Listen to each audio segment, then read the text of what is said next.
9টা বাজে আর এদিকে রান্না হচ্ছে, দুদিকেই রান্না বসিয়েছি। এদিকে মাছ ভাজা হচ্ছে আর মাছগুলো ভাজা করবো তার সময়। আর এদিকে পালং শাক, আলু, বেগুন দিয়ে বড়ি দিয়ে কচুরি হচ্ছে। আর এদিকে ফুলকপি আলু মাছ দিয়ে ঝোল করবো, এদিকে সব কেটে কেটে রেখে দিয়েছি। আর এখন তো 9:30 বাজে, 8টা হয়ে যাবে। গ্যাসে দুই সাইডে রান্না বসিয়ে দিলে বেশি সময় লাগে না, মানে একটু জোগাড়টা করতেই মানে জোগাড় যন্ত্র মানে কাটাকুটি জোগাড় জাতি করে নিয়ে বসলে আমরা 1 ঘন্টার মধ্যে 2-3টে তরকারি 4টে তরকারি। এখন 10:30 বাজে, আমার রান্নাবান্না কমপ্লিট।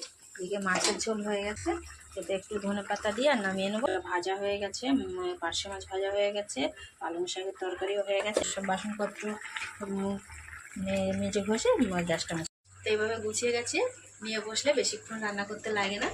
এবার আমি সব কিছু মুছে মাছে নিয়ে সেন্টারে যাবো।